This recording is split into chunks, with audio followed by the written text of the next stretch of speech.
सन्नो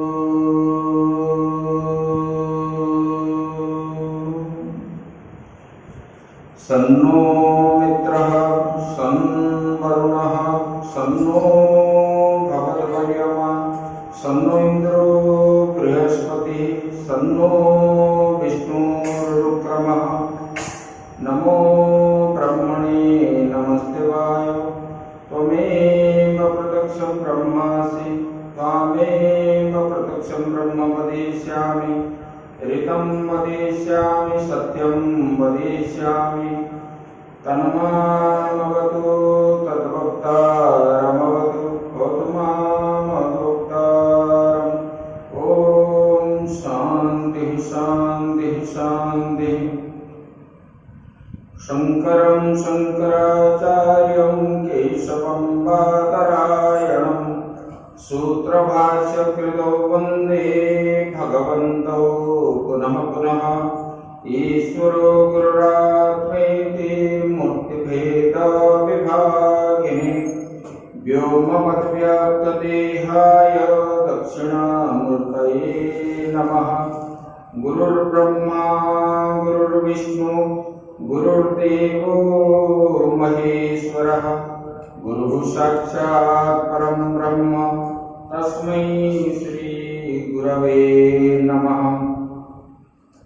शान्ताकारं भुजगशयनं पद्मनाभं सुरेशं विश्वाधारं गगनसदृशं मेघवर्णं शुभांगं लक्ष्मीकान्तं कमलनयनं योगीर्विद्यानगम्यं वन्दे विष्णुं भवभयहरं सर्वलोकैकनाथं। नारायणं नमस्कृत्य नरं चैव नरोत्तमं देवीं सरस्वतीं व्यासं ततो जयमुदीरये। मूकं करोति वाचालं पङ्गुं लङ्घयते गिरिं यत्कृपातमहं वन्दे परमानन्दमाधवं। सच्चिदानन्दरूपाय विश्वोत्पत्त्यादिहेतवे तापत्रयविनाशाय श्रीकृष्णाय वयं नमः। बोलिए सच्चिदानंद भगवान की सद्गुरुदेव महाराज की श्रीमद् भागवत महापुराण की। ओम नमः पार्वती पतये हर हर महादेव।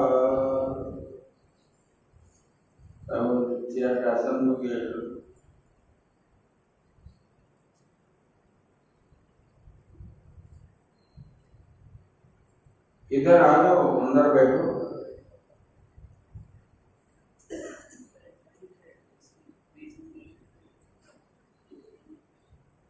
श्री कृष्ण गोविंद हरे मुरारे हे नाथ नारायण वासुदेव हे नाथ नारायण वासुदेव हे नाथ नारायण वासुदेव हे नाथ।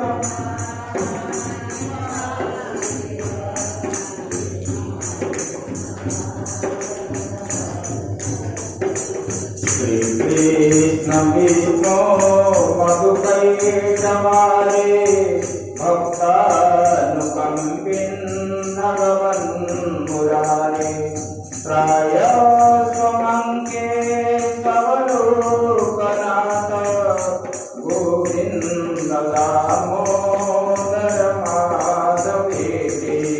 श्री कृष्ण गोविंद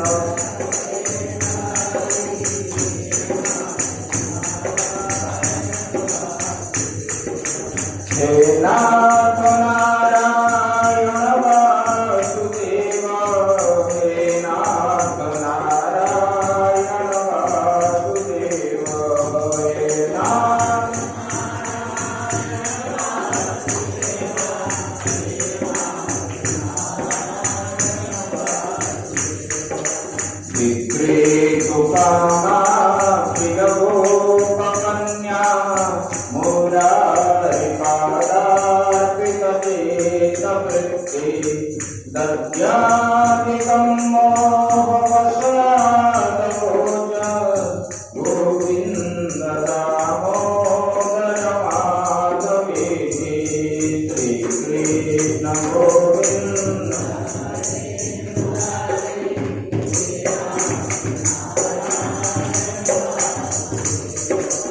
हे नाथ नारायण वासुदेव हे नाथ नारायण वासुदेव हे नाथ नारायण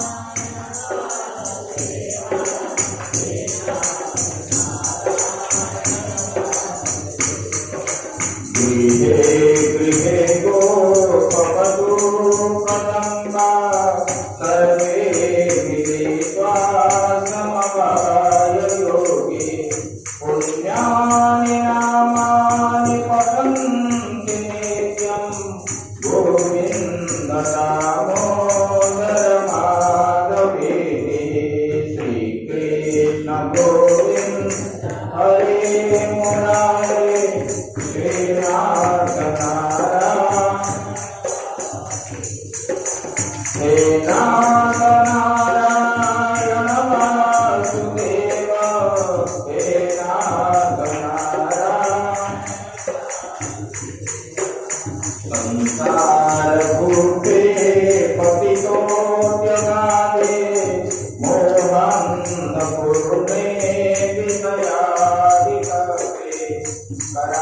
करावलम्बं मम देहि विष्णो गोविन्द दामोदर माधवेति श्रीकृष्ण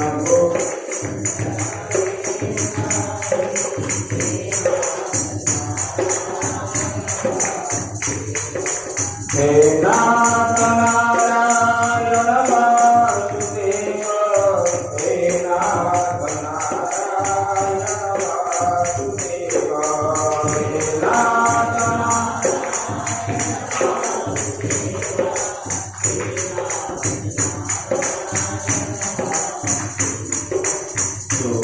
सुखावतारे इदमेव सारं दुःखावतारे इदमेव गेयं देहावसाने इदमेव जात्यं गोविन्द दामोदर माधवेति श्रीकृष्ण गोविन्द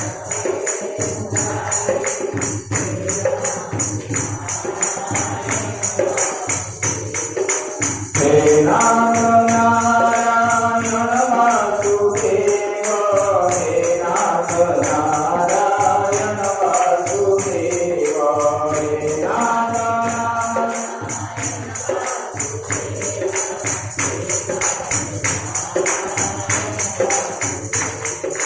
श्रीकृष्ण राधा परगोकुलेश गोपाल गोवर्धननाथ जिह्वे पिबतामृतमेतदेव गोविन्द दामोदर माधवेति श्रीकृष्ण गोविन्द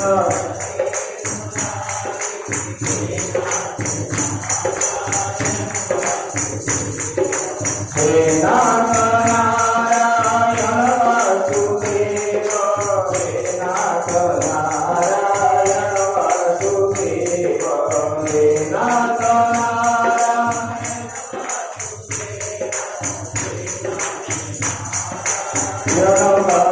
वासुदेव बोलिए सच्चिदानंद भगवान की जय। परम ब्रह्म परमात्मा की असीम कृपा से हम लोग श्रीमद् भागवत के सत्संग श्रवण कर रहे हैं और हमारा अभी जो है मनुवंश की कथा चल रहा है। मनु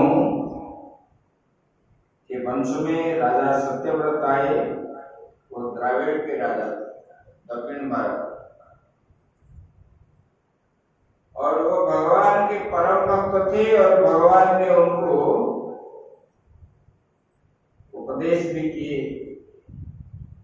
और इस युग में अभी जो कल्प चल रहा है ये पद्म कल्प है। ये कल्प में वही सत्यव्रत मनु हुए। जब प्रलय हो गया तब भगवान ने उनको नाव में बिठाने के लिए उपदेश किए, बिठा करके, और भगवान ने मत्स्य अवतार किए। ये बात हम लोग कल श्रवण कर। परीक्षित जी पूछ रहे हैं, बोले कि राजन, बोले कि ये राजा जो सत्यव्रत है उन्होंने तो ज्ञान प्राप्त किया भगवान से, और उनके इक्ष्वाकु आदि जो नरपति पुत्रों का आप वर्णन कीजिए।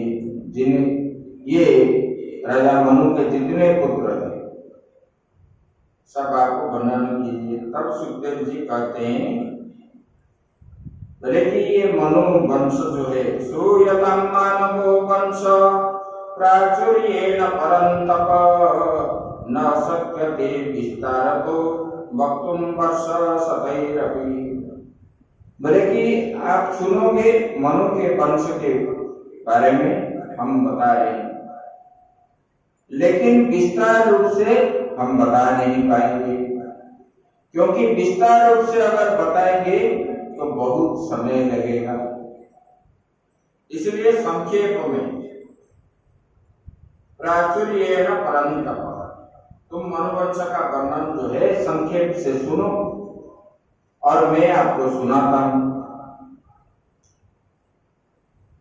उसके बारे में उन्होंने बता रहे हैं। बोले कि देखो, बोले कि भगवान पहले जो है परमात्मा प्रलय के समय केवल वही रहते, वही थे, और उन्हीं के नाभि से ब्रह्मा जी उत्पन्न हुए, और ब्रह्मा जी के मन से मरीचि आदि उत्पन्न हुए। मरीचि के पुत्र जो है कश्यप हुए। बोले कि उनके पत्नी जो है अदिति, वो दक्षानंदिनी अदिति से विवस्वान हुए सूर्य देवता। और ये मनु जो है ये सूर्यवंशी है। बोले कि अभी जो बात आपको सुना रहे हैं ये सूर्यवंश के ऊपर बता रहे हैं। बोले कि ये विवस्वान का, सूर्य का संज्ञा नाम को जो पत्नी से श्राद्ध एवं मनु का जन्म हुआ, और ये श्राद्ध ने अपनी पत्नी श्रद्धा के गर्भ से 10 पुत्र उत्पन्न हुए। वो है क्या है? इक्ष्वाकु, नृग, श्रयाति, दिष्ट, धृष्ट, पुरुष और नरिशंत, वृषध्र, नभग और कवि। ये बोले कि देखो ये 10 पुत्र हुए। ये पहले ये मनु जो है अपुत्रिक थे, संतानहीन थे, और उन्होंने चिंतन किया और उनके कुलगुरु जो है वशिष्ठ है, वशिष्ठ को बोलने लगे। बोले कि भगवान हमारे वंश जो है परंपरा कैसे रहेगा आप बताइए। तब वशिष्ठ जी ने चिंता की और एक यज्ञ शुरू किया। यज्ञ जो करने लगे, यज्ञ के प्रारंभ किए, और उस यज्ञ का विधान ये है केवल दूध पी करके रहना है, कुछ खाना नहीं। यज्ञ में नियम भी है, मतलब पहले यज्ञ में सूर्य पूजा होता है, सूर्य भगवान का पूजन होगा। उसके बाद जो है पहले कलश पूजन, घट पूजन, घट पूजन के बाद सूर्य पूजन, सूर्य पूजन के बाद गुरु पूजन, गुरु पूजन के बाद गौ आदि पूजन करके उसके बाद कुछ जल आदि लेना है। मतलब यज्ञ करने वाले पंडित को भी और कर्ता को भी, कर्ता कर्त्री दोनों। उसके बाद जो है यज्ञ कार्य प्रारंभ होगा। शाला आदि पूजन करेंगे, यज्ञशाला। उसके बाद सब देवा देवियों को आहुति देंगे, पूजन करेंगे। उसके बाद यज्ञ प्रारंभ होता है। ऐसे सूर्य अस्त से पहले यज्ञ एक दिन का पूर्ण होता है। कोई 5 दिन करता है, कोई 10 दिन करता है, कोई जो है 21वां दिन करता है, कोई 1 महीना करता है, कोई 3 दिन भी करता है, कोई 1 दिन भी करता है। नित्य इस प्रकार चलता है। और शाम होते ही यज्ञ आरती आदि करके उसके बाद जो है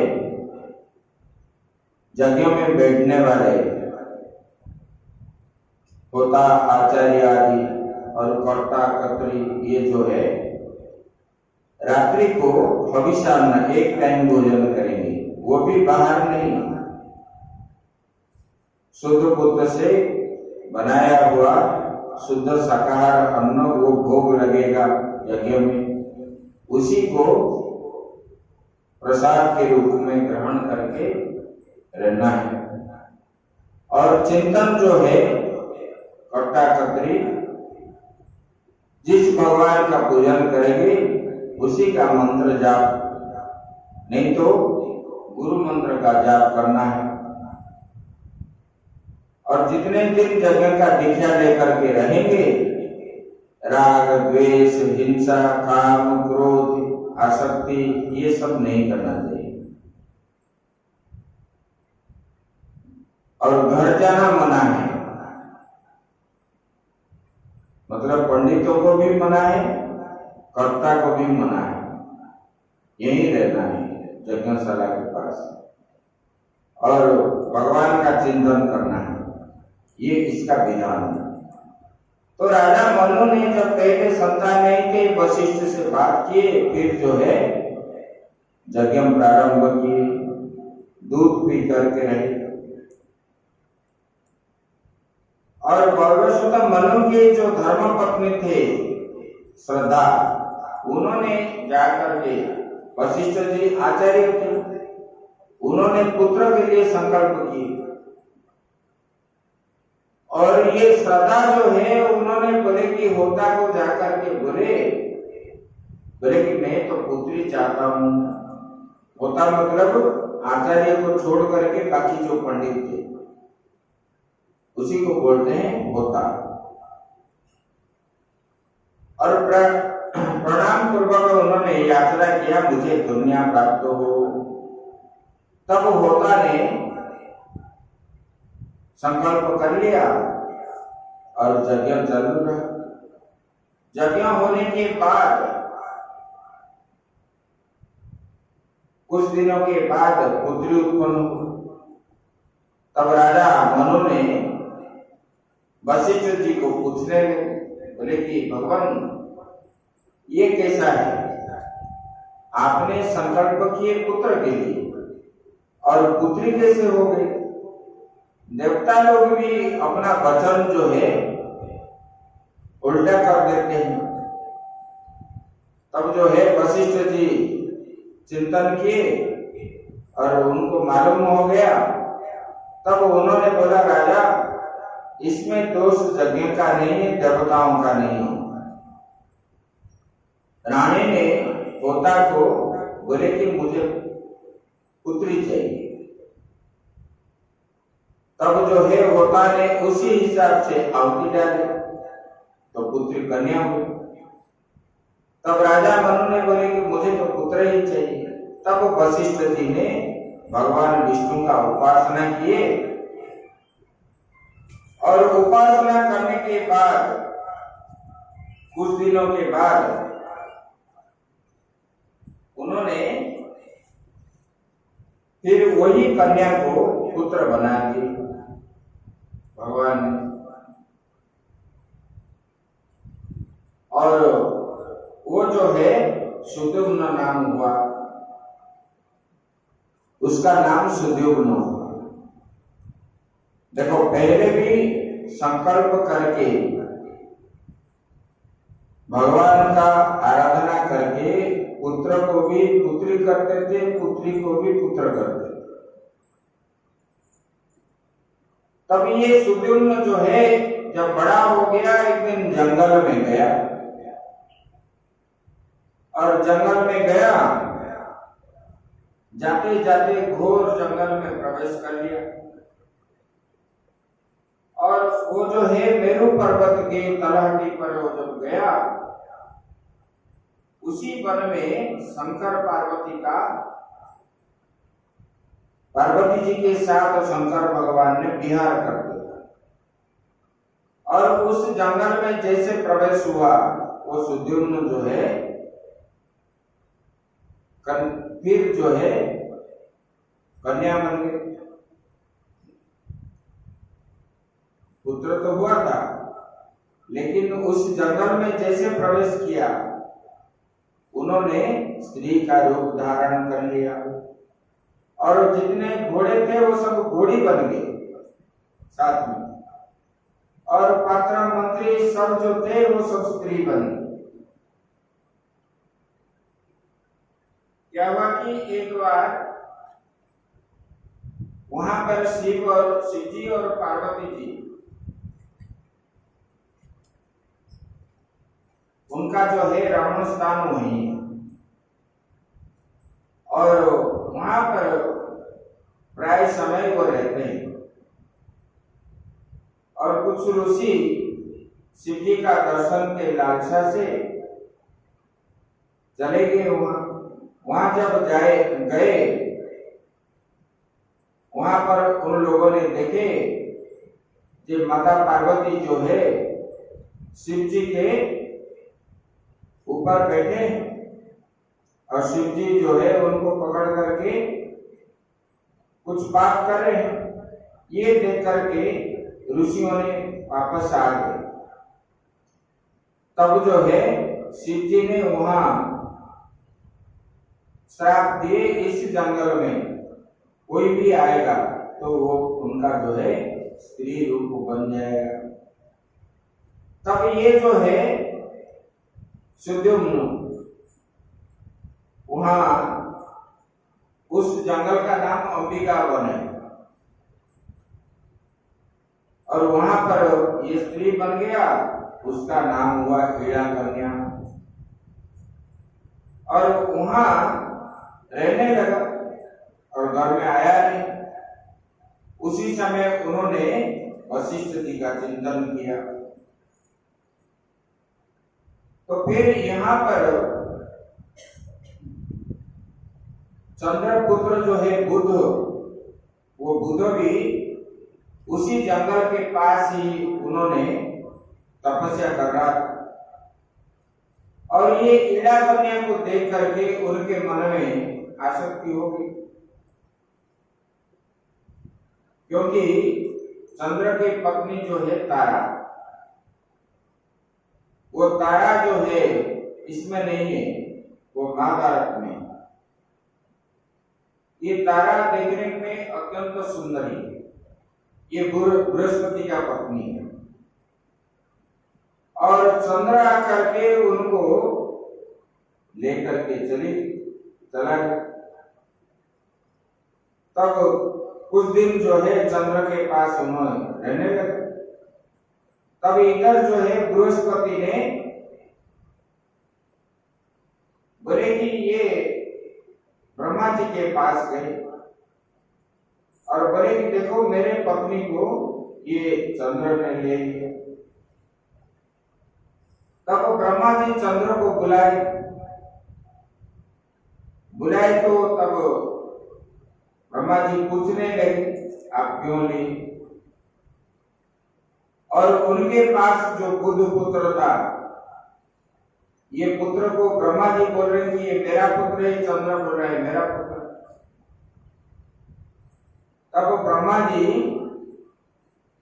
उसी तारा को पूछने लगे ये किसके पुत्र है, आप सच बताओ।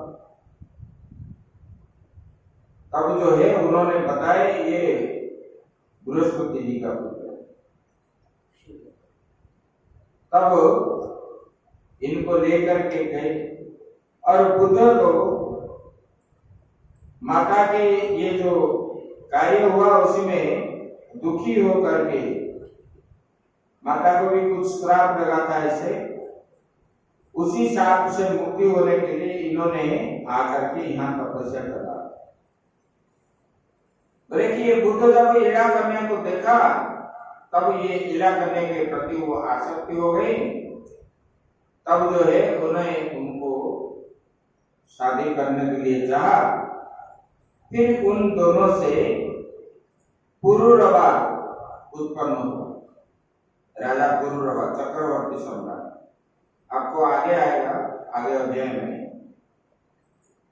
वो उर्वशी को देख करके वो कैसे ये हो। अरे कि ये पुरुरवा नाम का पुत्र उत्पन्न हुआ। फिर जो है सुदूर्ण स्त्री हो गई। ऐसे सुनते ही उन्होंने उसी अवस्था में वशिष्ठ जी का चिंतन किया। पुरुरवा उत्पन्न होने के बाद फिर जो है वशिष्ठ जी ने शंकर भगवान का उपासना की। शंकर भगवान वशिष्ठ जी के उपासना से संतुष्ट हुए और वशिष्ठ जी बोलने लगे। तब शंकर भगवान बोले ठीक है, मेरा श्राप भी तो खंडित ना हो, इसलिए वो सुद्युम्न जो है ईड़ा कन्या बन गया। वो 1 महीना स्त्री होगा और 1 महीना पुरुष बने। तब उन्होंने आया और राज्य शासन किया, उनको लोग माने नहीं। तब जो है उसी से वो सुद्युम्न से उत्कल, गय और विमल ये सब पुत्र उत्पन्न हुए, 3 पुत्र। उसके बाद उन्होंने अपने पुत्र को राज्यभार दे करके उन्हें शरीर त्याग कर दिया। उसके बाद सुद्युम्न तपस्या करने के लिए वन में चले गए। तब मनु के पुत्र के कामनाओं का जमुना तट पर 100 वर्ष तक तपस्या किया था। बोले कि ये भगवान का आराधना करके जिसमें सबसे बड़े इक्ष्वाकु थे। बोले मनु पुत्र से एक का नाम था वृषभ। गुरु वशिष्ठ जी ने उनको गौ सेवा के लिए दी और उन्होंने निष्ठा के साथ गौ की सेवा कर रहे थे। एक दिन बहुत आंधी तूफान ऐसे आया और रात्रि भर बादल छाया, अंधेरा बन गया, बारिश भी होने लगी और गौओं के झुंड के अंदर एक व्याघ्र घुस गया और गौओं ने रात्रि में इधर उधर होने लगे, रमाने लगे। तब जो है वो आया वृषभ, एक तलवार लेके आया और जब मारने लगा व्याघ्र समझ करके गौ का सिर कट गया और व्याघ्र का कर्ण भी कट गया, कान। वो भय से व्याघ्र चला गया और जब सुबह वह देखा तो गौ का सिर है। तब उन्होंने गुरु जी को सच सच बताई। तब वशिष्ठ जी ने उनको श्राप दिए तुम शूद्र बन जाओ। तो उन्होंने प्रतिवाद भी नहीं किया। उन्होंने शूद्र बन जाओ, जैसे बोले उन्होंने सब कुछ त्याग करके, राग द्वेष अहंकार आदि सब त्याग करके भगवान की आराधना में लग गया और इधर उधर परिव्राजक जैसे ऐसे घूमने लगा। बोले कि तुम क्षत्रिय नहीं रहोगे, तुम शूद्र हो जाओ, ऐसे बोलने लगे। और उन्होंने अंत में शरीर त्याग दिया। त्यागने के बाद वो परम ब्रह्म परमात्मा को प्राप्त हो। मनु के सबसे छोटा पुत्र जो है कवि, लेकिन इनको कवि, ये कवि को कभी भी कोई स्पृहा नहीं थी, इच्छा मुझे ये मिल जाए, मुझे ये मिल जाए, ये मिल जाए, ऐसे। बोले कि सब राज्य आदि छोड़ करके वन में चले गए और जब भगवान का भजन करने के लिए ऐसे ऐसे पहले इस प्रकार थे। फिर उसमें ये मनुवंश में महर्षि, ये मनुवंश में सुकन्या सरियाती जो है, मनु के पुत्र सरियाती के पुत्री जो है सुकन्या, एक बार सरियाती ने जंगल विहार करने के लिए गए और अपने पुत्री को साथ लेकर के गए और वो पुत्री सुकन्या छोटी अवस्था, और उन्होंने देखा एक बावी है और बावी के अंदर दो झिलमिल झिलमिल लाइटिंग जैसे दिखने लगा। तब उन्होंने क्या किया, दो कांटा लाया, उसे फोड़ दी, तो उस बावी से रक्त झरने लगा। जब रक्तस्राव होने लगा तब जो है इन्होंने डर गए और पिता को नहीं बताया और आकर के अपने टेंट में रह गए। कुछ समय के बाद देखा ये च्यवन ऋषि जो थे ये भृगुवंशी, बड़ा क्रोधी और बड़े कठोर तपस्वी थे। उनके तपस्या के प्रभाव से जितने सैन्य सामंत राजा के साथ गए थे सबका जो है मल मूत्र आदि बंद हो गए।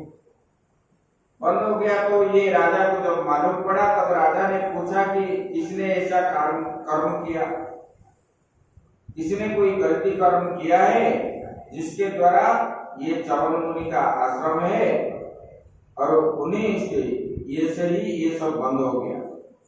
तब सुकन्या ने बोला कि पिताजी मुझे मालूम नहीं था और मैंने ऐसे ऐसे कर्म किया। तब राजा ने सरियाती ने वो सुकन्या को लेकर के च्यवन ऋषि आश्रम में गए और उनको जो है साष्टांग प्रणिपात किए और उनको जो है बोलने लगे अपने बेटी का गलती। तब बोले कि राजन में इस बूढ़े अवस्था में मेरा आंख चली गई, मैं फिर कैसे मैं देखूं जाऊं आऊं इस प्रकार। तब बोले कि ठीक है, इस कन्या को मैं आपको दान करता हूं। तब च्यवन ऋषि को सुकन्या को दे दिए भगवान राजा ने और शादी करवा दी। और ये बूढ़ा है, शरीर बहुत वृद्ध है। फिर ये सुकन्या ने च्यवन ऋषि का सेवा करने लगी निष्ठा के साथ। और च्यवन ऋषि भी देख रहे थे इनका उम्र जो है कम है, फिर ये मुझे शादी की और इनको जो सुख चाहिए मैं दे नहीं पा रहा हूं, तो क्या करूं। एक दिन क्या हुआ, उधर अश्विनी कुमार आदि आने लगे। जब अश्विनी कुमार दो भाई आए तब च्यवन ऋषि ने बोले कि आप तो देवता हो और आपको मैं यज्ञ में भाग दूंगा, मुझे आप जो है युवक बना दो। तो यज्ञ के भाग जब देने के लिए, क्योंकि अश्विनी कुमार आदि को यज्ञ भाग नहीं मिलता, बोले कि यज्ञ में मैं आपको सोमरस की भाग में दूंगा। जब ऐसे बोलने लगे तब इस अश्विनी कुमार आदि च्यवन ऋषि के बोले कि ठीक है। तब एक सरोवर के पास ले गए और वहां पर स्नान करवाए, डुबकी लगाए। एक बार लगा के निकले, फिर दूसरी बार लगाए, फिर तीसरी बार जब लगाए, जब आए ये दो अश्विनी कुमार आदि दो भाई और जो है च्यवन ऋषि, और च्यवन ऋषि जैसे सुंदर लगे, तीनों एक जैसे लग रहे। और ये च्यवन ऋषि को सुकन्या ने पहचान नहीं पाई। तब उन्होंने प्रार्थना करके अश्विनी कुमार आदि को बोलने लगा, बोले कि भगवान आप बताइए मेरा पति कौन है।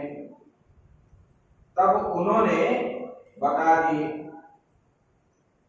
उनके प्रभाव से उनको जो है युवक अवस्था प्राप्त हो गई। एक दिन राजा सरियाती ने यज्ञ करने के लिए चाहा राज्यों में। तब इनको आचार्य के रूप में वर्ण करने के लिए जब आया उनके आश्रम में, तब देखने लगे कि यहाँ च्यवन ऋषि के स्थान पर कोई नवयुवक बैठा हुआ है। तब अपने बेटी को धिक्कारने लगे, बोले कि तुमको धिक्कार, तुम जो है वृद्ध पति को छोड़ करके तुम किस पर पुरुष के साथ संबंध रखने वाले, तो हमारा कुल धर्म नाम सब मिट्टी में मिला दिए, इसलिए तेरा मुख नहीं जाने चाहिए। तब सुकन्या ने जो सब बात हुई थी सब पिता को बताया। तब च्यवन ऋषि ने भी बताए। तब राजा सरियाती बहुत खुशी हो गए और बेटी को धन्य धन्य करने लगे और इनको लेकर के गए और वहां पर यज्ञ किए सरियाती। उनको 3 पुत्र हुए, उतान बरी, अनाक और भूरिशण। लेकिन उनके श्रेष्ठ पुत्र थे, जिसमें सबसे बड़े थे कुकोत्मी।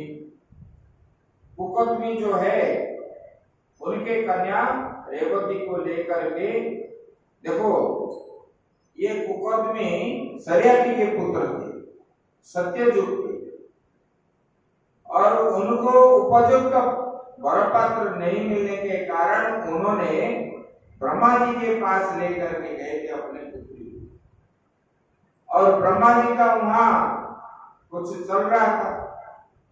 और ब्रह्मा जी से बात करते समय हमारे मर्त्य लोक के अनुसार कई युग बीते। ये सत्य युग में गए थे, द्वापर युग हो गए, और बोले कि राजन आप तो आए, लेकिन इनके समान पर अभी कहाँ मिलेगा, अब तो आपका राज्य भी नहीं रहा, आपको कोई पहचान नहीं पाएंगे। तो इनके समान वर जो है अभी द्वापर में वसुदेव के घर में बलराम जी है, उनके साथ भगवान के अंश अवतार है और उनके साथ इनका विवाह हो। लेकिन यही वो कपूर में वो सरियाती के पुत्र, और ऐसे ये मनुपुत्र का पूर्व से नाभाग हुए। नाभाग के पुत्र थे अम्बरीश।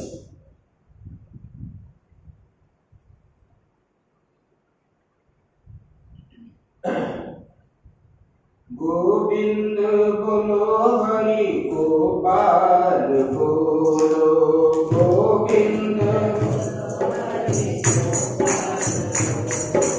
गोविंद बोलो हरि गोपाल बोलो, गोविंद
की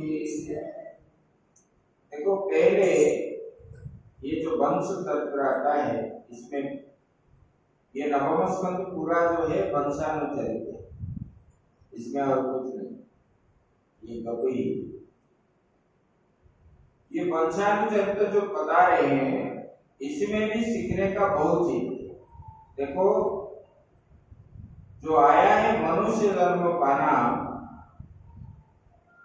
मनुष्य जन्म में जीव जो है परमात्मा को प्राप्ति करना मुख्य लक्ष्य होना चाहिए। चाहे राजा हो, चाहे भिखारी हो, कोई भी हो, इसमें कैसे भगवान को प्राप्त किए इसके बारे में ही वर्णन है। भगवान के भक्तों का विचित्र विचित्र लीलाएं इसमें वर्णित है। अभी बता रहे हैं, ये मनु के पुत्र जो नाभाग थे, नाभाग के पुत्र अम्बरीश हुए। ये राजा अम्बरीश जो है भगवान के परम भक्त थे। राजा होने पर भी उन्होंने भगवान का पूजा अर्चना ना करके कहीं भी नहीं जाते थे, और उन्होंने भगवान का हर समय चिंतन मनन प्रजा और रानी जो है दोनों करते थे। इसलिए भगवान का सुदर्शन जो है उनका रक्षक के रूप में था अम्बरीश राजा। ये राजा कुछ दिनों के बाद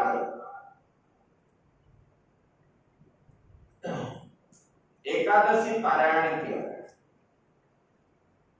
एकादशी जो होता है ना,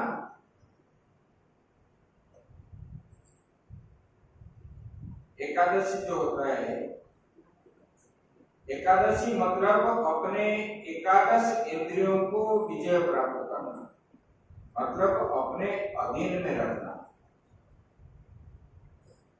और भगवान का चिंतन करना, ये एकादशी।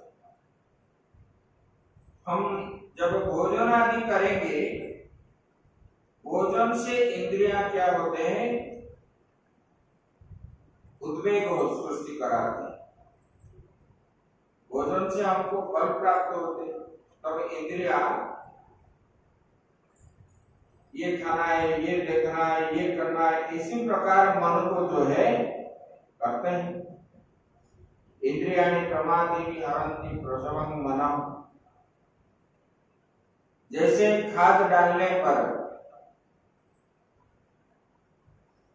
पौधे आदि खिलते हैं, खाद नहीं देने पर वो सूख जाते हैं, ऐसे इंद्रियां भी हम जब भोजन करते हैं तब हमारा मन जो है प्रफुल्लित रहता है। जिस दिन नहीं खाएंगे उसी दिन मन जो है अपने आप ही सुख नहीं लगेगा। हाय हाय करो, मैंने आज दिन भर खाया नहीं, ऐसे बोलते हैं मुझे, सब लोग सोचते हैं अरे मैंने तो आज शाम को खाया नहीं, कल रात, ऐसे बोलो, एक बार नहीं खाना। तो एकादशी मतलब दिन भर खाना नहीं है, जल तुलसी लेकर के रहना चाहिए।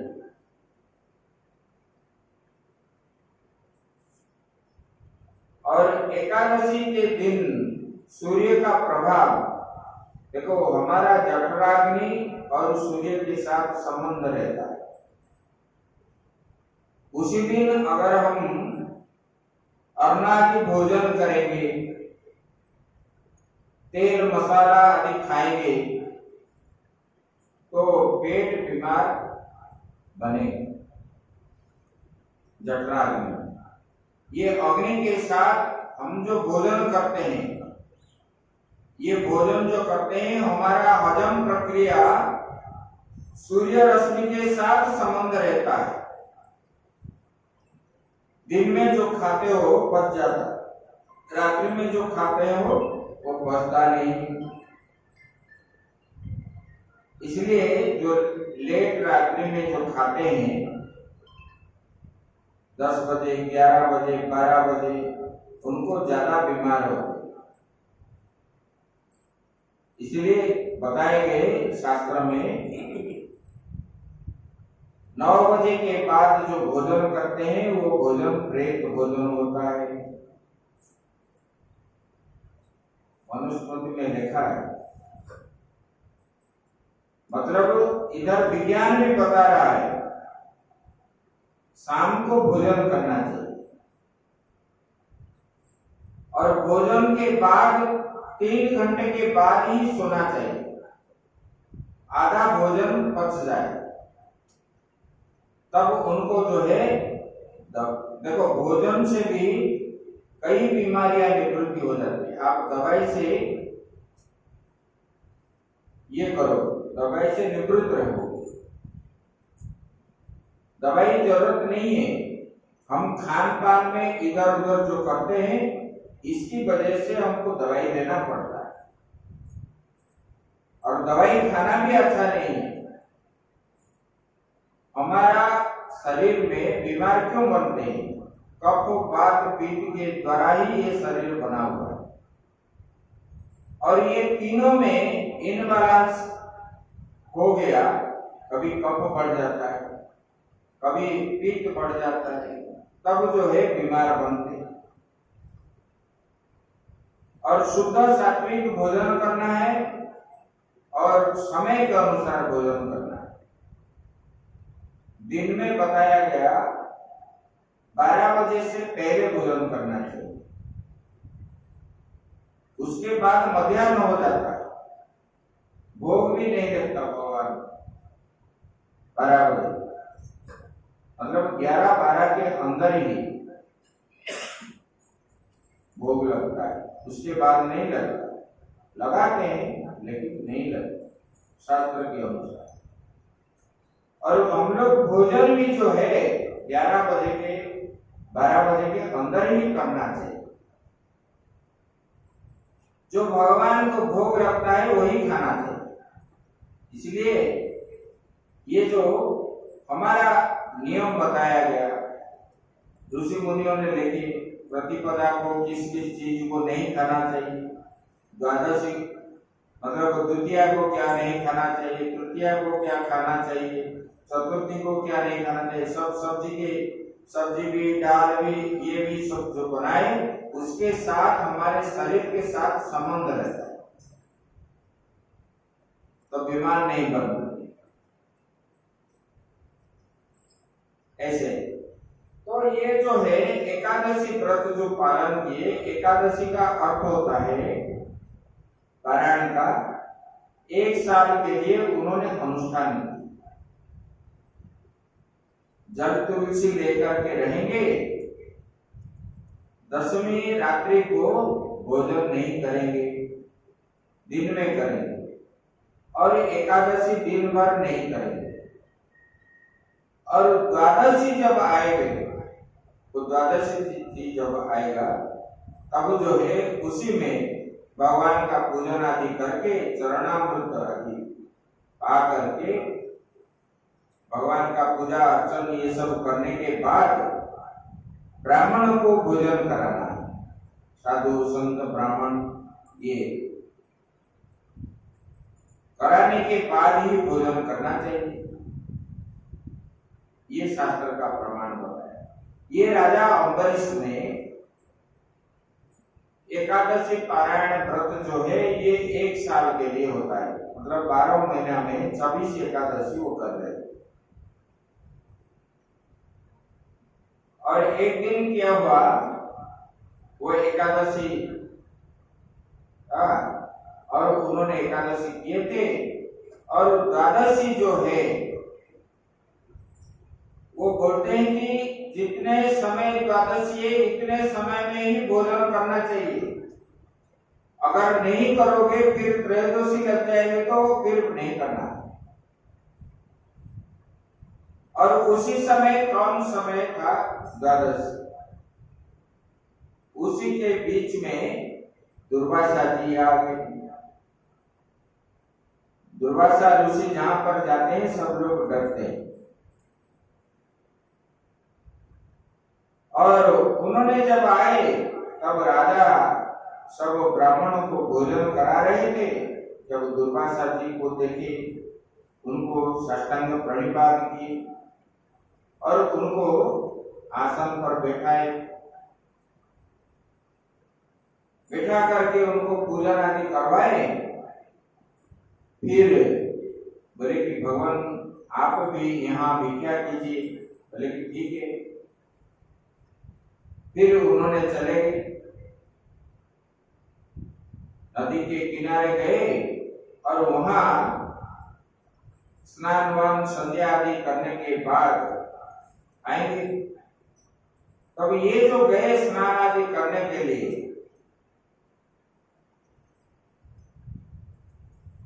तब जो है एकादशी तो चली गई थी और द्वादशी जो कुछ समय था वो भी जाने वाले हैं।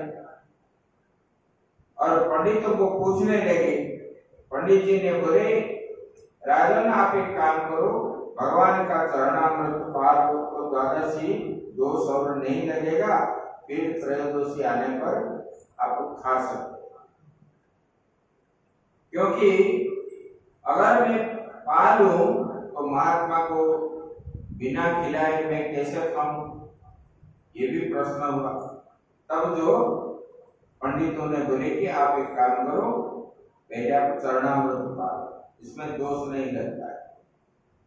तब राजा ने पूछ करके ही चरणामृत पाया। जब दुर्वासा जी स्नान करके बड़े आनंद उल्लास से आए और आकर के जब अम्बरीश के मुख को देखे तो बोले कि ये व्रती जैसे मालूम नहीं पड़ता है, कुछ ना कुछ खाया। बड़े क्रोध हो गए और बोले कि तुम मिथ्यावादी हो, अधर्मी हो, तुम महात्मा को बुलाया और बुला करके हमको भोजन के लिए बुलाए, निमंत्रण दिए, फिर पहले आप भोजन कैसे कर ली। अम्बरीश ने जितने मतलब उनको अनुनय विनय होकर के बोलने लगे, तब भी दुर्वासा सुने नहीं। और उन्होंने क्रोधित होकर के अपने जटा को एक उखाड़ दिए सिर से और नीचे पटका दिए अभिमंत्रित करके। उन्हीं से कृत्या राक्षसी उत्पन्न हो गई।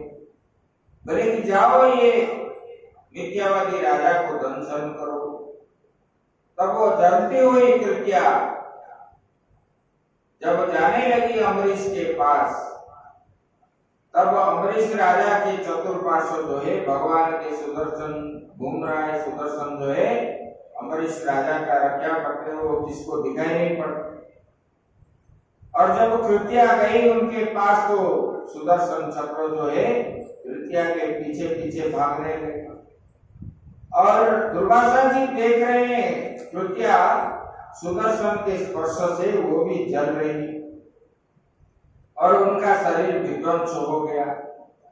तब वो वही सुदर्शन चक्र जो है दुर्वासा जी के पीछे पीछा करने लगा। और दुर्वासा जी सारा संसार घूम आए, किसी ने भी उनको बचाया नहीं। भगवान विष्णु के चक्र को देख करके सब हट गए। फिर इन्होंने ब्रह्मा जी के पास गए। ब्रह्मा जी बोले, उन्होंने मुझे यहाँ पर बैठाया और मैं जो है उनके निर्देश से, फिर आपको जो है इनके चक्रों को मैं कैसे रखने का सामर्थ्य मेरे पास नहीं है। बोले कि राजन आप और दूसरी जगह देख लो।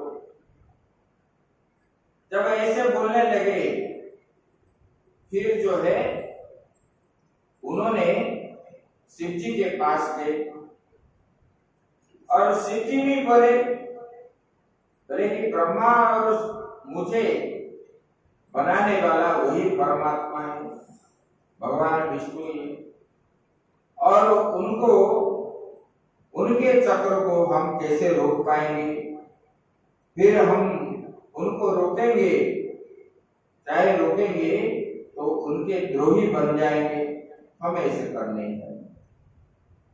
तब फिर कहां जाएंगे? ये तो चक्र भाग रहा है। दुर्वासा जी जो है सुदर्शन के भय से दौड़ते दौड़ते विष्णु लोग गए भगवान के पास। फिर भगवान को साष्टांग प्रणिपात किए, बोले कि चक्र को तो मैंने, भगवान ने बोले मैंने तो छोड़ दिया, मैं अम्बरीश को दे दिया, और अम्बरीश जो बोलेगा वो जो है भगवान, मतलब चक्र उन्हीं की बात माने, मेरे बात वो नहीं माने। देखो भगवान कैसे भक्त का मान रखते। भगवान चाहेंगे तो सुदर्शन नहीं आएगा, लेकिन दोष जो है अम्बरीश के साथ दुर्वासा जी ने किए, इसीलिए दुर्वासा जी को अपना दोष की मतलब ये होना चाहिए, मालूम होना चाहिए। इसीलिए भगवान ने उनको बोले अम्बरीश के पास जाओ। फिर उन्होंने अम्बरीश के पास आए, फिर प्रणाम करने लगे। तब अम्बरीश ने बड़े दुखित होकर के बोले कि भगवान आप महात्मा है, मैं तो गृहस्थ हूँ, राजा हूँ, आपका सेवक ही हूँ भगवान, और आपको मेरे वजह से कितना कष्ट सहन करना पड़ा। और उन्होंने दुखित हुआ और फिर सुदर्शन जी को वो जो है स्तुति करने लगे, बोले कि हे भगवान, बोले कि आप जो है, बोले कि उन्होंने त्वमाग्नि भगवान सूर्य स्वं समो ज्योतिषां पति त्वमापस्त्वं क्षितिर्व्योम वायुर्मानेन्द्रियाणि च। बोले कि हे भगवान सुदर्शन, आप जो है अग्नि का रूप है, त्वम अग्नि, भगवान सूर्यस्त्वम, बोले कि आप ही सूर्य हो, आप ही अग्नि हो, समस्त नक्षत्र मंडल के अधिपति भगवान आप ही हो, चंद्रमा भी आपके स्वरूप है, और जो है जल, पृथ्वी, आकाश, वायु, ये पंच तन्मात्रा संपूर्ण इंद्रियों के रूप में भगवान आप ही। बोले कि आप जो है 1000 दांत वाले चक्र देव है आप, और आप जो है पृथ्वी के रक्षक है भगवान, इसलिए आपको जो है अपने पास रखते हैं भगवान। ये महात्मा जो है ये निर्दोष है, इनको रक्षा कीजिए, शांत हो जाइए। जब अम्बरीश ने सुदर्शन की स्तुति की, उसके बाद जो है सुदर्शन रुके, और उसी समय तक अम्बरीश ने भी भोजन नहीं किया। फिर अम्बरीश ने, मतलब दुर्वासा जी बोले कि भगवान के भक्त को, भक्त के आगे, भगवान विष्णु के भक्त के आगे कोई भी बड़ा नहीं है। भक्त को जो क्रोध करता है उसी का परिणाम मुझे भोगना पड़ा। बोले कि तुम महान हो अम्बरीश। तब अम्बरीश ने दुर्वासा को साष्टांग प्रणिपात किया, दुर्वासा जी को स्तुति करवाया, और उनको जो है स्तुति करके फिर उनको भोजन करवाए। भोजन कराने के बाद फिर उन्होंने भोजन किए। मतलब ये भगवान के इसी प्रकार भक्त थे अम्बरीश, जिसको जो है सुदर्शन आदि रक्षा करते थे। और इनके वंश में मांधाता भी, ये मनु के वंश में मांधाता बोले कि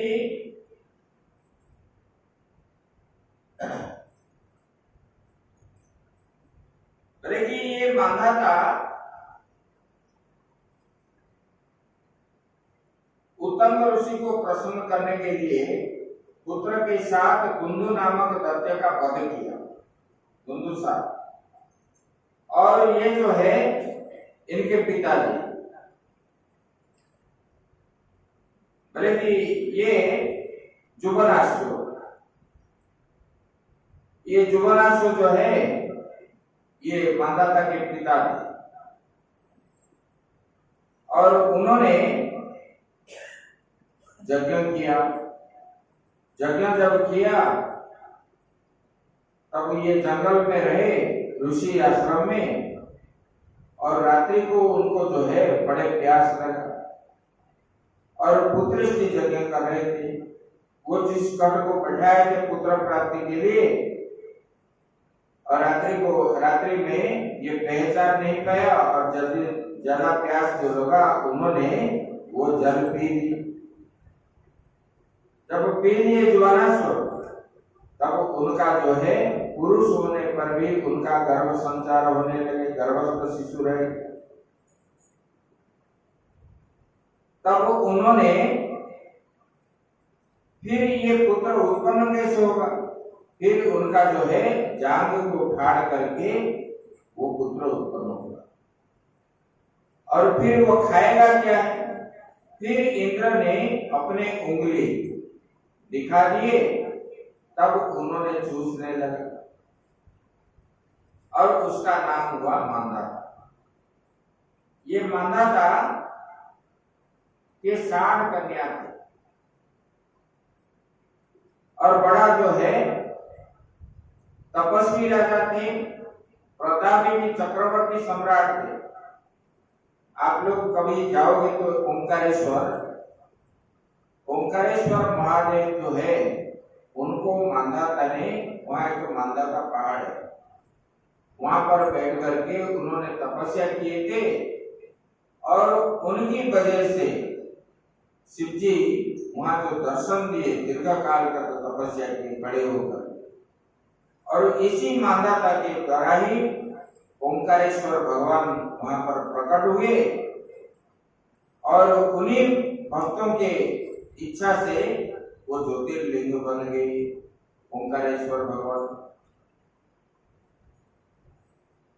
बोले कि ये मांधाता के 60 कन्याएं थी। एक बार क्या हुआ, जमुना के किनारे सौगरी ऋषि थी, वो तपस्या कर रहे, और जब तपस्या कर रहे थे और उन्होंने देखे कि मछलियां जो है खेल रही हैं जल के अंदर, और मां मछली जो है बीच में है, चारों ओर उनके संतान है घूम रहे। ये सौगरी ऋषि वो मछली को देख करके उनके मन में भी संतान उत्पन्न करने का मन आ गया। तब उन्होंने मांधाता के पास गए और मांधाता बैठे हुए थे राजसभा में, और ये तो सौगरी ऋषि को रोक टोक नहीं है, कहीं भी जा सकते थे, क्योंकि वो बड़े तपस्वी थे, उनका तेज प्रभाव से सब लोग उनको डरते थे। और मांधाता जी पूछने लगे, बोले कि भगवान इसी कारण आगमन हुआ, बताइए क्या मैं सेवा करूं। बोले कि राजन मुझे आप जो है एक कन्या मुझे दे दो। राजा सोचने लगे ये तो बूढ़े हैं और इनको कौन विवाह करेगा। तब बोले कि भगवान आप रानी महल में चले जाइए, वहां मेरा कन्याएं हैं जो आपको वर्ण करेगी, आप उसको ले आइए, मैं आपसे शादी करवा दूंगा। तब सौगरी ऋषि जब गए अंतर महल में, वहां ये 60 कन्या जो थे, ये जोग बल के द्वारा ये 60 कन्या जो है सब लोगों ने बोले कि मैं सौगरी ऋषि को शादी करूंगा, ऐसे 60 ही शादी करे। और सौगरी ऋषि ने सबको लेकर के आए और राजा ने उनको शादी भी करवाया, और उसी समय सबको दहेज आदि दे करके विदाई भी किया। और समरयुष ने अपने जोग बल से सबके लिए अलग अलग जो है बंगला बना दिए, सबको रखने लगे, कुश्ती करने लगे। ऐसे कुछ समय अतीत हो गया। अतीत होने के बाद उनके मन में आया, अरे मैंने ये मछली को देख करके मैं भजन करने के लिए आया और इसमें मैं फंस गया। मतलब संसार की वासना जब मन में आ जाता है तब जीव का पतन होता है। तो बोले कि मैंने मोक्ष प्राप्ति के लिए ही मैंने परमात्मा का चिंतन करके आजीवन ब्रह्मचारी रहा। ये मछलियों को देख करके उनमें आसक्ति हो करके मैंने ऐसा कर्म किया। जब ज्ञान हो गया तब उन्होंने सब ये 60 रानी कन्याओं को त्याग करके फिर जो है भजन ध्यान में बैठ गए। अंत में परमात्मा को, भगवान को प्राप्ति की। ऐसे और इनके वंश में राजा हरिश्चंद्र भी, वो हरिश्चंद्र राजा जो है बड़े दानी थे और उनको परीक्षा करने के लिए विश्वामित्र जी ने मांगे और राजा ने अपना राज्य भी दे दिया और राज्य तो दान कर दिया, फिर जो है दान के साथ दक्षिणा भी देना चाहिए। तब दक्षिणा देने के लिए इनके पास कुछ भी नहीं था, तो अपने पुत्र और पत्नी को भी बेच दिए दक्षिणा के रूप में, वो पैसा ला करके उनको दिए।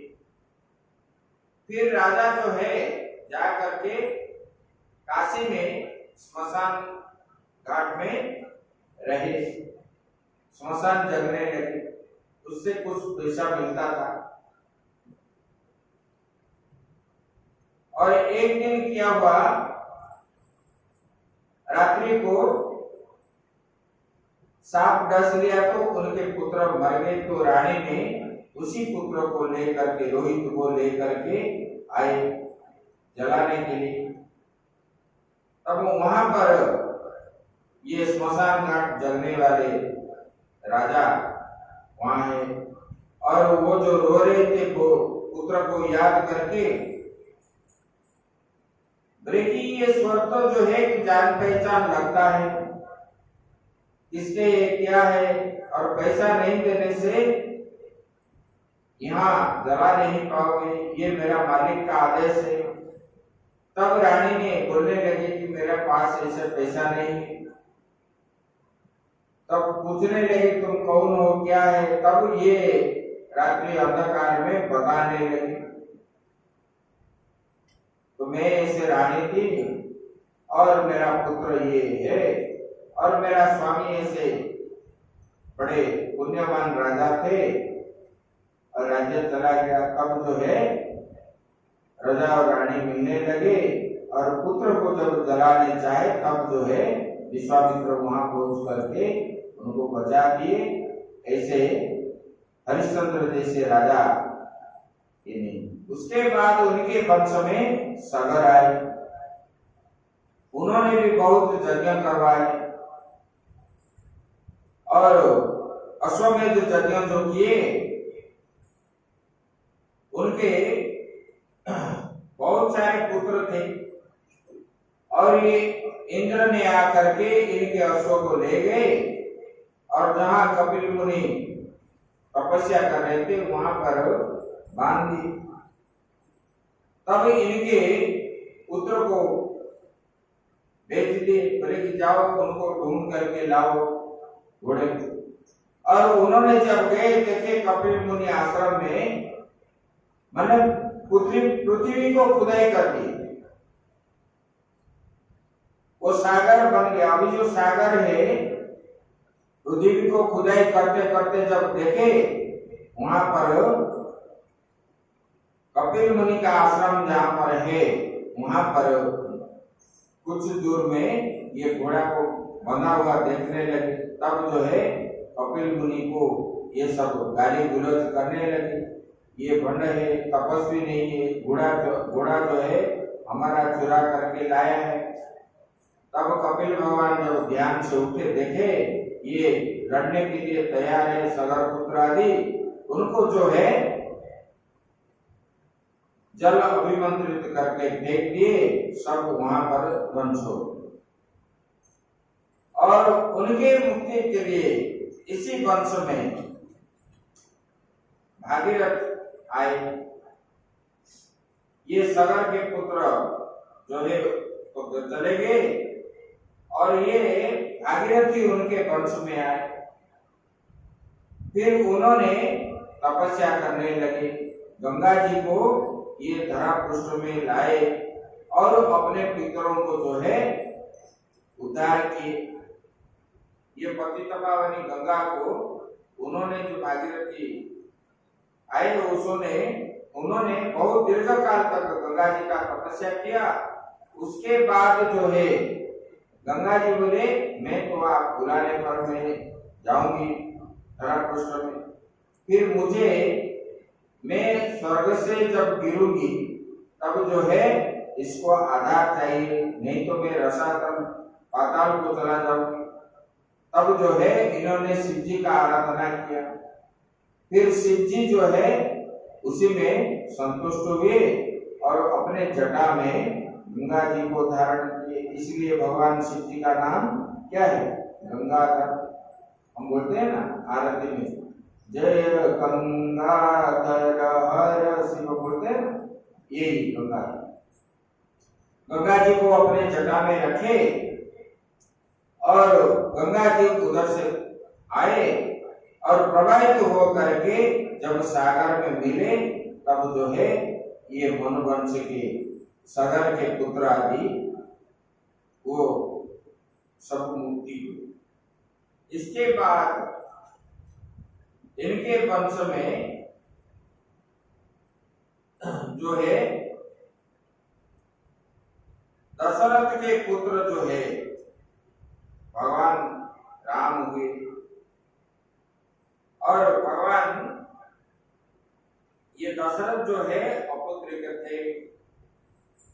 अपुत्रिक होने के कारण उनमें चिंता करने लगे। एक बार वशिष्ठ जी को बोले, भगवान हमारा कुल में कोई जन्म नहीं लेगा पुत्र। तब पुत्रेष्टि यज्ञ कराने के विचार की। तब बोले कि भगवान हे राजन, आपने ऋष्यशृंग मुनि को बुलाइए, वो आने पर ही ये पुत्रेष्टि यज्ञ होगा। तब उन्होंने ऋष्यशृंग मुनि को बुलाए और यहाँ पर यज्ञ किए। यज्ञ के चरु खा करके 3 रानी जो है, उनके 3 रानी थे, कौशल्या, कैकेयी और सुमित्रा, उन्हीं से 4 पुत्र उत्पन्न हुए। कौशल्या से राम, कैकेयी से भरत और सुमित्रा से शत्रुघ्न। ये भरत और शत्रुघ्न उत्पन्न हुए। ऐसे धीरे धीरे राजा जो है अत्यंत खुशी हुई। पुत्र नहीं था और पुत्र उत्पन्न होने पर उनके मन में आनंद होने लगे। फिर ये पुत्र जब बड़े होने लगे तब उनको विद्या शिक्षा प्राप्ति के लिए भेज दी वशिष्ठ आश्रम से, और वहां पर जनेऊ संस्कार आदि करके भगवान को विद्या शिक्षा आदि करने लगे।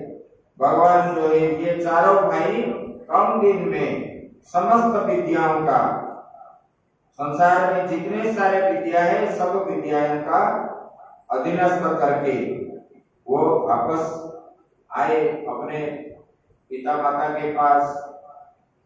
वहां पर कुछ दिन रहने के बाद एक दिन विश्वामित्र जी आए, और विश्वामित्र जी जब आए तब राजा दशरथ कांपने लगे। इसीलिए आए इन्होंने उनको स्वागत सत्कार करके अपने आसन पर बैठाए, पूजन करने लगे। आने का कारण जब पूछे तब विश्वामित्र जी ने बोले, राजन हम जंगल में नहीं रह पाते, राक्षसों का उपद्रव जो है बढ़ रहा है। तो बोले कि हम इसलिए आए और हम जगह जाग आदि नहीं कर पाते। आप चक्रवर्ती सम्राट हैं और क्षत्रिय ही ये धर्म का रक्षा करना चाहिए। तब हमने जो आए ये राक्षसों से मुक्ति जो है मिलेगा कैसे? बोले कि राम अगर हमारे साथ जाए तब जो है ये यज्ञ रक्षा हो पाएगा, क्योंकि जो राक्षस है ये राम के हाथ ही मरेंगे। विश्वामित्र जी जब बोल दिए, दशरथ जी महाराज जी के मन में दुख हुआ। बोले कि भगवान आप जो बोलोगे मैं जाऊंगा, ये करूंगा वो करूंगा, सब रक्षा करके आप यज्ञ करोगे। तब विश्वामित्र जी माने नहीं, क्रोधित तो हो गए। बोले कि तुम झूठे हो, वचन दिए पहले मैं जो मांगूंगा आप दोगे, फिर अब मांगने पर आप नहीं दे रहे हो। तब उनके क्रोध से अयोध्या जलने लगा। तब वशिष्ठ जी बोले ये विश्वामित्र के बात मान लो राजन। तब राजा ने उनको जो है प्रणाम आदि करके उनको संतुष्ट किए। फिर राम और लक्ष्मण को उनके साथ भेज दिया और भगवान ने जाते समय विश्वामित्र जी ने ताड़का वन के बारे में बताने लगे और उधर जो है ताड़का निकलने लगी उसी समय और भगवान ने उनको वध भी की। उसके बाद यज्ञ शुरू हुआ और विश्वामित्र जी ने जो दिव्यास्त्र विज्ञान के द्वारा सब संग्रह किए थे, अग्नि अस्त्र, वायुअस्त्र और बहुत कुछ अस्त्र, ब्रह्मास्त्र आदि, सब भगवान राम को और लक्ष्मण जी को देने लगे और उन्होंने यज्ञ का भार उनके ऊपर छोड़ दिया। और इधर देखो ऋषि मुनि जो याग यज्ञ भी आदि करते थे पहले समाज के कल्याण के लिए, और उसी से तपस्या के बल से उन्होंने, जैसे अभी वैज्ञानिक उसमें लगा रहते कोई अस्त्र निकालते, एटम बम निकालते, कुछ आविष्कार करते, ऐसे महात्मा लोग भी पहले युग में अभी जो ब्रह्मास्त्र आदि है पहले बनाया हुआ, ये ब्रह्मास्त्र को देख करके अभी बनाया है। पहले ऋषि मुनियों ने आकाश मार्ग में जो जाते थे उसी पुष्पक विमान आदि को देख करके ये जो है वैज्ञानिकों ने ये व्योमयान बनाया, दूरदर्शन बनाया, ये सब पहले किया हुआ उन लोगों के तपस्या के फल से ही ये उद्भावन हुआ है। और विज्ञान का विस्तार भी उसी समय हुआ। ऐसा नहीं कि उसी समय विज्ञान नहीं था, उसी विज्ञान को उसी समय ध्यान के माध्यम से होता था, अभी जो है वस्तु के माध्यम से हो रहा है। और विश्वामित्र जी के यज्ञ जब रक्षा करने लगे उसी पर उस समय ताड़का के पुत्र जो है मारीच और सुबाहु आने लगे और भगवान राम लक्ष्मण को मारने के लिए आए। तब इन्होंने सुबाहु को तो मार दिए और मारीच को अपने अस्त्र के द्वारा उनको उड़ा दिए। वो जाकर के समुद्र के उसी पार गिरने लगा। तब भगवान को लेकर के विश्वामित्र जी आश्रम में रहे और कुछ दिनों रहने के बाद फिर जनक जी का निमंत्रण आया स्वयंवर करने के लिए।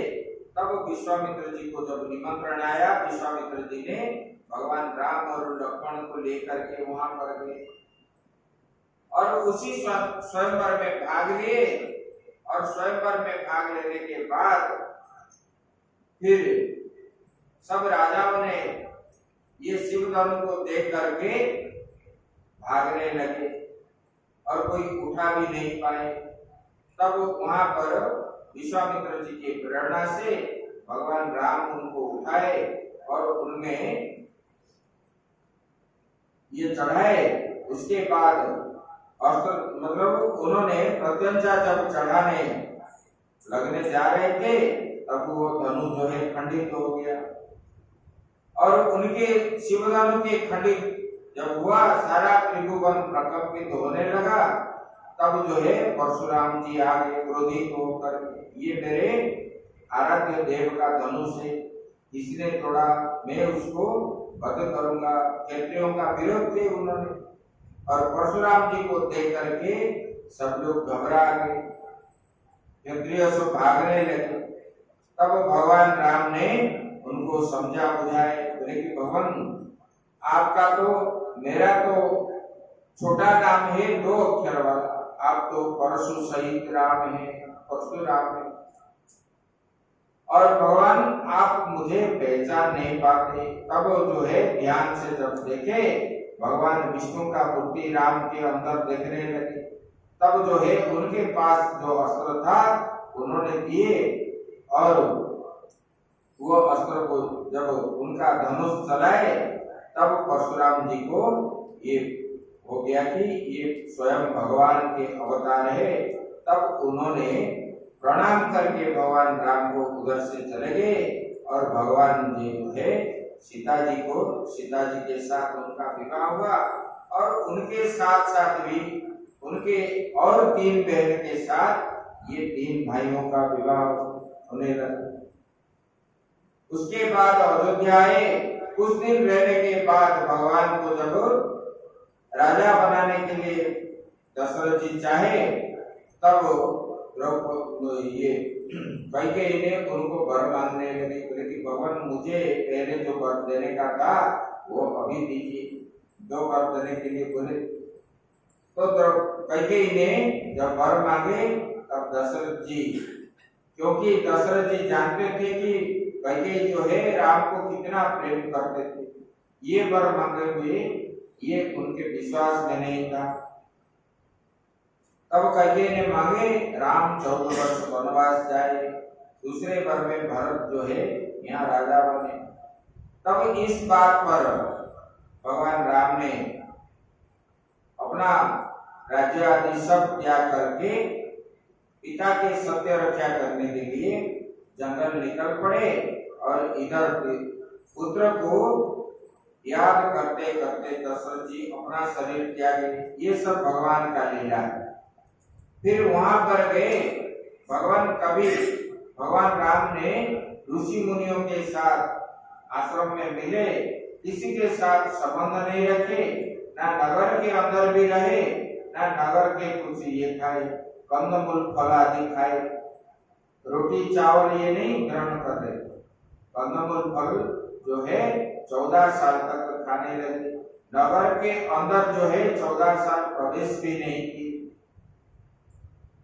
और ऋषि मुनियों के साथ रहने लगे और ऋषि मुनियों से ज्ञान प्राप्त हुआ। जब माता भरत जी आए अपने ननिहाल से, देखिए पिता का मृत शरीर है और भाइयों ने नहीं। जब उनको मालूम हुआ ऐसे तब उन्होंने लौटाने के लिए गए।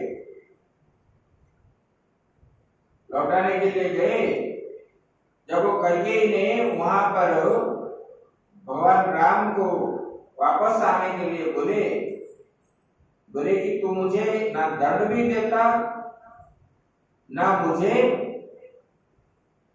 ये करता। बोले तो भगवान ने बोले आपको दंड कैसे दूं, आप तो मेरी माँ है। बोले कि नहीं, मेरी वजह से आपको वनवास हुई। बोले कि माँ ही पुत्र का कल्याण चाहती है, इसीलिए आपने जो है मुझे जंगल छोड़े। तो ये साधु संत के साथ मैंने दर्शन भी किया और उनसे मुझे कुछ ज्ञान भी प्राप्त हुई और मुझे ये अच्छा अवसर प्राप्त हुआ है, इसको मैं कैसे छोड़ सकता हूँ। अगर मैं जाऊं, आप अगर बार बार बोलते हो तो मैं अगर जाऊं, लोग जो अपमान करेंगे तो बोलो वो अपमान को मैं सहन कैसे कर पाऊंगा।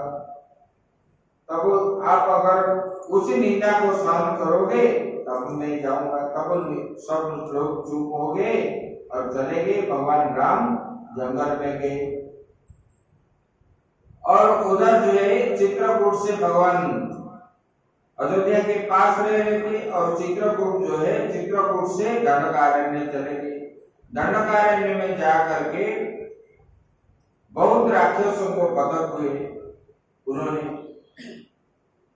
और वहां पर फिर गोदावरी के तट पर उन्होंने निवास किए। अभी जहां नासिक हुआ और वहां पर कुटिया बना करके पर्ण कुटीर में रह रहे थे। एक दिन सुपर्णखा आई और भगवान राम का रूप देख करके उनसे मोहित हो गए और बोले कि इनको मुझे पति रूप में प्राप्त कैसे हो। तब उन्होंने सुंदरी बन करके भगवान के पास गए और भगवान ने बोले कि मैंने तो इसी जन्म में एक पत्नी का व्रत धारण किया, तब तुमने लक्ष्मण के पास जाओ। तब लक्ष्मण जी के पास जब गए, लक्ष्मण जी क्रोधित होकर के उनका नासा और कर्ण छेदन कर दी। इसी कुरूप को लेकर के अपने भाई जो है खर दूषण त्रिशरा आदि के पास गए जो जंगल में रहते थे, और उन्होंने जब देखे उन्होंने सैन्य सामंत लेकर के आए, भगवान राम को घेर ली। भगवान राम ने 18,000 सैन्य सामंत लेकर के उन्होंने आए थे। अकेले ही भगवान राम ने ही सबको मार दी, खर दूषण और त्रिशरा को वध की। उसके बाद सुपर्णखा ने रावण को जाकर के बताई सब बात। फिर रावण ने सीता की सुंदरता को जब सुपर्णखा के पास से जब सुने, तब उनको हरण के लिए मन में विचार आया। तब मारीच को बुलाया और मारीच को माया में बना करके माता सीता को लेकर के आश्रम से चले। जाते समय जटायु भगवान राम जब सीता जी का रोदन सुनने लगे, तब उन्होंने भी उनके साथ पक्षीराज होकर के उन्होंने भी युद्ध किया उनके साथ और उनको वध करके फिर सीता को लेकर के चले गए। इधर भगवान ने मृग के पीछे, देखो माया के पीछे पड़ने वाले लोगों को दुख आता है, चाहे भगवान क्या न हो। ये शिक्षा मिलती है। जब मन के अनुसार जीव चलता है उनको दुख मिलता है, शास्त्र के अनुसार चलेगा तब उनको कभी दुख नहीं हो। तब भगवान राम ने वहीं रोते रोते ढूंढने लगे और ढूंढते ढूंढते वहां पर जाके हनुमान जी से मिले और हनुमान जी उनको लेकर के सुग्रीव के पास लिए। फिर सुग्रीव के साथ उनका मित्रता हुई, क्योंकि सबरी आश्रम जब पहुंचे तब सबरी से उनको हनुमान जी का पता मिला, फिर सुग्रीव जी का पता मिला। तब उन्होंने उधर से गए सबरी को मुक्ति दे करके और नवदा भक्ति का ज्ञान दे करके उन्होंने वहां पर गए और वहां जाके फिर जो है मित्रता करके फिर समुद्र माता सीता को ढूंढने के लिए गए। तब हनुमान जी अंगद आदि सब जो गए थे दक्षिण दिशा के, और वो हनुमान जी अकेले ही कूद करके गए। आप जो सुंदराकांड पाठ करते हो उसमें लंका का ही सब कुछ है। फिर माता सीता का ठाव किए, उसके बाद हनुमान जी आए लंका दहन करके, फिर यहाँ आकर के संवाद दिए। फिर भगवान राम ने अपने सन्यास मतलब सब बंदर भालू आदि को लेकर के समुद्र किनारे पहुंचे। वहां पर सागर राजा को स्तुति करके उपासना किए। फिर उन्होंने भगवान राम को दर्शन भी दिए और वहां पर भगवान ने नल नील के माध्यम से पत्थर के द्वारा सेतु बंध निर्माण की। और ये बंध निर्माण करना समुद्र के ऊपर और किसी ने नहीं किया था, ना अभी कर भी पाएगा। भगवान राम ने किए थे इतने दूर तक लंका तक, और अभी उनका वो सेतुबंध का अभी भी प्रमाण है, जिनको तोड़ने के लिए अमेरिका सरकार चाह रहा कांग्रेस के समय, और इनका जो है पत्थर से कुछ मिलता है। तो यहाँ फिर अपने कुछ लोग और हमारे कुछ गण्यमान्य व्यक्ति जो है मना किए, दिए नहीं, तब वो अभी है। वही भगवान राम का जो है तृतीया युग का प्रमाण है सेतुबंध। भगवान राम जन्म हुए थे ऐसे बनाए। फिर भगवान राम ने वहां पर गए, युद्ध किए, और युद्ध में सबको, राक्षस को, कुंभकर्ण, इंद्रजीत, उनके जितने पुत्र थे सबको मारे। उसके बाद रावण का वध किए, विभीषण को राजा वहां करवा करके, और सीता जी को लेकर के अयोध्या वापस हुए। अयोध्या आने के बाद भगवान राम ने राजा बने। ऐसे राजा बनने के बाद फिर जो है प्रजाओं की बात सुन करके माता सीता को भी त्याग कर दी। माता सीता ने वाल्मीकि आश्रम में रहे। वाल्मीकि आश्रम में रह करके उन्होंने 2 पुत्र उत्पन्न किए, उनसे गर्भ से उत्पन्न हुए लव और कुश। उनको वाल्मीकि ने विद्या शिक्षा करवाए। फिर जो है उन्होंने आकर के रामायण की कथा वाल्मीकि से जो सुने थे और अयोध्या में गाने लगे। और भगवान राम ने अश्वमेध यज्ञ जब किए, ये अश्व को लव और कुश ने बांध करके रखे, और अश्व छुड़ाने के लिए जब आए, इनका युद्ध विद्या जो गुरु जी से सीखे थे दिखा दिए। लक्ष्मण भी हार गए, शत्रुघ्न हार गए, भरत भी हार गए, सुग्रीव जी हार गए, हनुमान जी को बंदी बना लिए। ऐसे करके जब भगवान स्वयं आए तब उनसे प्रश्न पूछने लगे। तब वहां पर वाल्मीकि जी पहुंच गए। फिर जो है इन लोगों को लेकर के गए, और फिर वहां पर जो दुर्नामा हो रहा था, प्रजाओं ने फिर भी बोले माता सीता यहाँ अगर रहेंगे तो प्रमाण देना पड़ेगा। तब माता सीता ने वहां पर राजसभा में, बुरी सभा में बोलने लगे, अगर मैं भगवान राम के अतिरिक्त और दूसरे पुरुष को अगर चाहती हूँ, मतलब मेरा ये धरती तुम हट जा और मुझे आश्रय दे। तब माता धरती ने आकर के पुत्री के रूप में, क्योंकि माता सीता ने धरती से ही उत्पन्न हुए थे, और ये धरती माता ने उनको लेकर के चले गए। तब भगवान राम ने उसके बाद 10,000 साल तक राजनीति किए, और अपने लव और कुश को राजा बनाए। बना करके फिर उन्होंने साकेत धाम, उससे अपने भक्तों को लेकर के उन्होंने स्वधाम को चले गए। यही इसके वंश में, ये सूर्य वंश में ये भगवान राम उत्पन्न हुए थे। ये लीलाओं का वर्णन इसी प्रकार हुआ। उसके बाद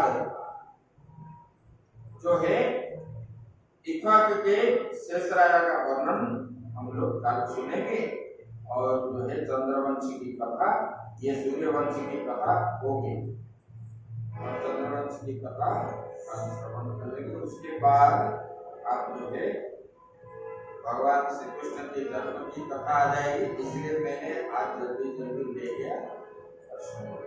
बोले श्री रामचंद्र भगवान की जय।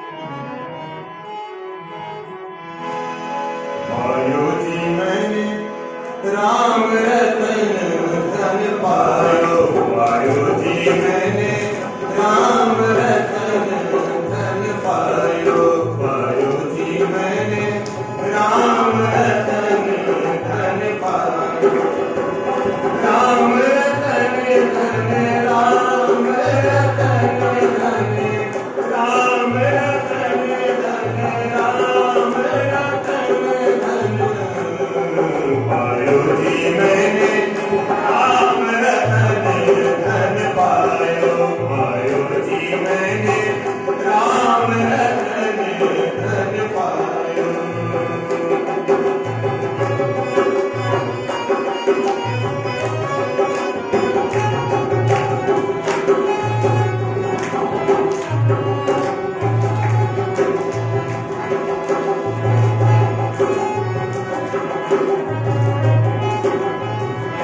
वस्तु अमोलक दीन मेरे सतगुरु वस्तु अमोलक दीन मेरे सतगुरु कृपा करी अपनायो पायो जी मैंने कृपा करी अपनायो पायो जी मैंने राम रतन धन पायो पायो जी मैंने राम रतन धन पायो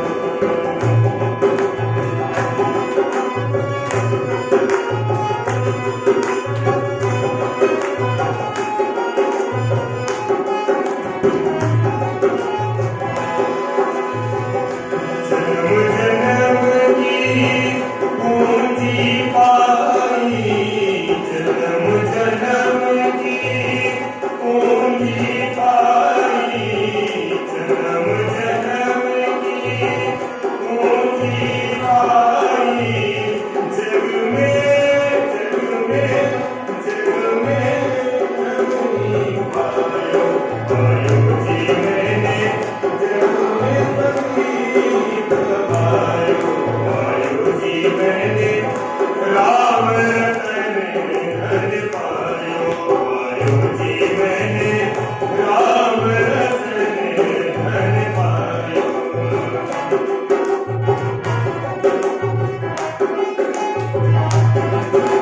कर्जे न लूटे चोरे न लूटे कर्जे न लूटे चोरे न लूटे दिन दिन बढ़त समायो पायो जी मैंने दिन दिन बढ़त समायो पायो जी मैंने राम रतन धन पायो पायो जी मैंने राम रतन धन पायो पायो जी मैंने